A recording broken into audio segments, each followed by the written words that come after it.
Sir, বর্তমান সময়ে যেটা দেখা যাচ্ছে যে জ্বরটা একদমই মানুষের মধ্যে এমনভাবে ছড়িয়ে গিয়েছে, বিভিন্ন ধরনের জ্বর হচ্ছে, ডেঙ্গু হচ্ছে, চিকুনগুনিয়া হচ্ছে, আবার ভাইরাল ফিভারও হচ্ছে। এই জ্বরগুলো তো জ্বরই, কোন রকমের জ্বর সেটা তো একটা সময় নির্ধারণ করাই হয়, কিন্তু জ্বরের পরবর্তী সময়টা কিন্তু আরও কঠিন হয় কিছুদিন।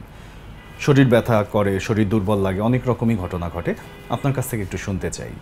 আপনাকে ধন্যবাদ। এবং সমসাময়িক বিষয় এবং সমসাময়িক রোগগুলা আমাদেরকে দ্রুত যদি আমরা এক্সপার্টের অপিনিয়ন না নেই তাহলে দেখা যায় মানুষ সাফার করে। তো নাগরিক টেলিভিশনকে ধন্যবাদ যে এই জ্বর পরবর্তী এই ব্যথা নিয়ে কি করণীয়। জ্বর পরবর্তী আমরা প্রচুর রুগী পাচ্ছি এখন। জি, সে হয়তো ডেঙ্গু জ্বরে ভুগছিল, এখন ভালো, বাট সে ব্যথায় মানে তীব্র থেকে তীব্রতর। সে হয়তো ধরেন অন্য কোনো রোগে ভুগছে, হার্টের রোগ বা ডায়াবেটিস ছিল, ওগুলা কন্ট্রোলড, বাট জ্বর হয়েছে, এরপরে এই রোগীর অবস্থা খুবই খারাপ। আপনি ইতিপূর্বেই বলেছেন যে এখন যে সিজনাল জ্বর, নাম্বার 1 হচ্ছে ডেঙ্গু জ্বর, নাম্বার 2 হচ্ছে চিকুনগুনিয়া, কমনলি ভাইরাল ফিভার, তারপরে হচ্ছে আপনার করোনা, এগুলো এখনো আছে। তো এগুলো কমন জ্বর বা টাইফয়েড জ্বর বলি আমরা, কমন। কালা জ্বরও আছে, এখনো পাহাড়ি এলাকা হয়, ম্যালেরিয়া জ্বর হতে পারে। যাই হোক, জ্বর সেরে গেলে পরবর্তীতে এই জাতীয় যদি কারো প্রবলেম দেখা দেয়, তীব্র ব্যথা হয়, কমনলি আমরা যে রোগটা সবচেয়ে বেশি পেয়েছিলাম সেটা হচ্ছে chikungunya.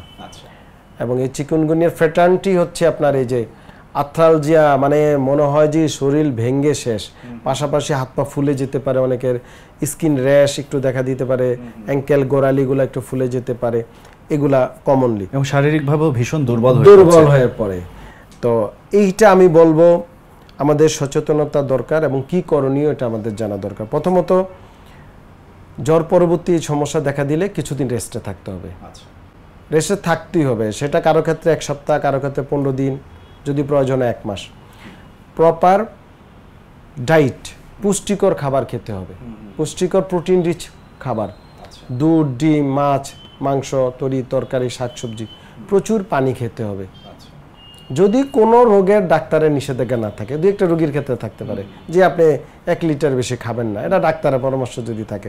But general পিপলদের after fever, জ্বর, প্রচুর পানি, লিকুইড, প্রচুর লিকুইড জাতীয় খাবার খেতে হবে।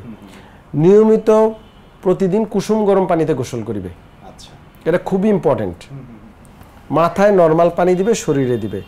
বাসায় কুসুম গরম শেক দিতে পারে, ব্যথানাশক মলম সে এগুলা দিতে পারে। এবং এই যে বললাম পুষ্টিকর খাবার, শ্বাস প্রশ্বাসের ব্যায়াম, আমি আমার ইউটিউবে দিয়েছি, এগুলা করা, হালকা বাসায় একটু পায়চারি করা, একটু এগুলা করলেই এগুলা হয়তো কয়েকদিনের মধ্যে রিকভারি হয়ে যাওয়ার কথা।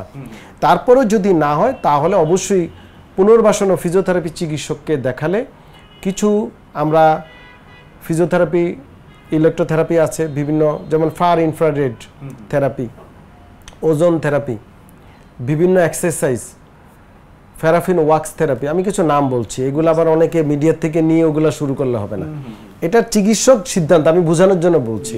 এই সকল থেরাপিগুলা এই ব্যথা, জ্বর পরবর্তী ব্যথা নিরাময় কার্যকরী।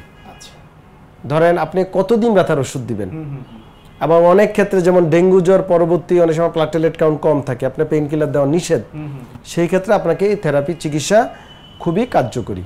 তো সেক্ষেত্রে রুগীরা এই জাতীয় চিকিৎসকের শরণাপন্ন হয়ে যদি থেরাপি দেয়, পুনর্বাসন চিকিৎসা করে, এই সমস্যা থেকে খুব দ্রুত সে কাজে ফিরে যেতে পারে। হ্যাঁ, ন্যাচারালি হয়তো সময় লাগবে 1, 1.5, 2 মাস, 3 মাস, ওখান থেকেও কিন্তু উত্তরণ সম্ভব ন্যাচারালি, কিন্তু it will takes time. But আপনাকে তো কাজে ফিরতে হবে, তখন আপনাকে চিকিৎসকের পরামর্শে থেরাপি দিতে হবে।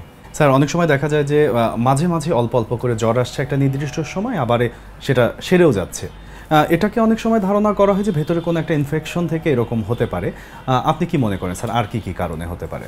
অনেক কারণ, লটস অফ। যদি খুব লো গ্রেড ফিভার হয় তাহলে বুঝতে পারে ক্রনিক কোনো একটা ডিজিজ, সেটা যে ভাইরাল ব্যাকটেরিয়াল চিকুনগুনিয়া থেকে হবে নট নেসেসারি, অনেক কারণ হতে পারে। আমাদের ভিতরে অনেক অর্গান আছে, অর্গানে বিভিন্ন ইনফেকশন, আপনি বললেন ইউরিন ইনফেকশন, বিভিন্ন ইনফেকশন থেকে হতে পারে, অ্যান্টেরিক ফিভার থেকে হতে পারে, লটস অফ কারণ আছে।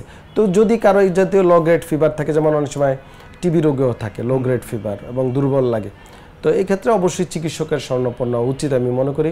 এবং চিকিৎসক প্রয়োজনে পরীক্ষা নিরীক্ষা করে, ব্লাড টেস্ট করে সে বলে দিবে যে কী সমস্যা, এবং ওইভাবে চিকিৎসা দিলে এটা ইনশাল্লাহ চলে যাবে।